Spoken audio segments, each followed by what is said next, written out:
తూర్పు గోదావరి జిల్లా రాజమండ్రి గోదావరి గట్టున నూతనంగా నిర్మించిన పూలే అంబేద్కర్ భవనాన్ని రాజమండ్రి ఎంపీ దగ్గుపాటి పురంధేశ్వరి ప్రారంభించారు। ఈ కార్యక్రమంలో Rajamahendravaram city MLA Adireddy Srinivas, MLC Somu వీర్రాజులు పాల్గొన్నారు। పూలే భవనంలో 80 లక్షల రూపాయలతో చేపట్టే అదనపు మౌలిక సదుపాయాల పనులకు ఎంపీ, ఎమ్మెల్యే, ఎమ్మెల్సీలు శంకుస్థాపన చేశారు। 90 కోట్ల రూపాయల కేంద్రం నిధులతో అఖండ గోదావరి టూరిజం ప్రాజెక్టు చేపట్టడం హర్షణీయమని ఎంపీ పురంధేశ్వరి అన్నారు। అధిక శాతం మధ్యతరగతి వాళ్ళు, దిగువ మధ్యతరగతి వాళ్ళు నివసిస్తున్న నగరం।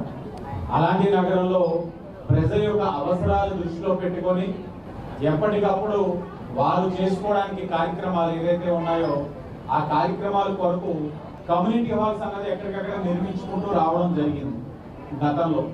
కానీ గత 5 సంవత్సరాలు ఉన్న కమ్యూనిటీ హాల్స్ అన్నింటినీ కూడా సచివాలయ వ్యవస్థకి తీసుకోవడం వలన మధ్యతరగతి వారు, దిగువ మధ్యతరగతి వారు చాలా ఇబ్బందులు పడ్డారు। సరిగ్గా పెళ్లిళ్ళు చేసుకోలేరు, చేసుకోవాలంటే అధిక ధరలతో చేసుకోలేని పరిస్థితులు।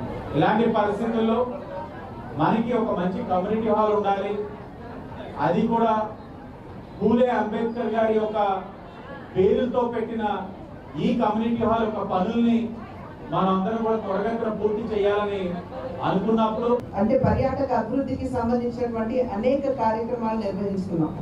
పెద్దలు చెప్పినట్లుగా 95 కోట్ల రూపాయలతోటి హ్యావ్లాక్ బ్రిడ్జ్ కావచ్చు, అదే విధంగా అఖండ గోదావరి శంకుస్థాపన చేసుకోవడం జరిగింది। పర్యాటకానికి మంచి భవిష్యత్తు ఉన్నటువంటి జిల్లా ఏదైనా ఉన్నది అంటే అది మన రాజమహేంద్రవరం। ఇటువంటి హ్యావ్లాక్ బ్రిడ్జ్ ని మనం టూరిజం గా డెవలప్ చేసుకునేటువంటి అవకాశం ఉన్నది। ఎందుకంటే చాలా మంది యువతకి కావచ్చు, లేకపోతే చాలా మందికి ఇక్కడ ఉపాధి అవకాశాలు కలిగేటువంటి అవకాశం ఉంటుంది। ఆర్థికంగా కూడా చిన్న చిన్న అలైడ్ బిజినెస్ చేసుకుంటున్నటువంటి సందర్భంలో మరి ఆ రకంగా కూడా రాజమహేంద్రవరం ఆర్థికంగా కూడా ముందుకు వెళ్ళేటువంటి వెసులుబాటు ఉంటుంది అనేటువంటి ఆలోచనతోటి హ్యావ్లాక్ బ్రిడ్జ్ మీద ప్రధానంగా దృష్టి కేంద్రీకరిస్తూ పర్యాటకంగా ఏ విధంగా రాజమహేంద్రవరాన్ని పుష్కరాల సమయానికల్లా అభివృద్ధి చేసుకోవాలి అని చెప్పి చర్చించుకోవడం జరిగింది।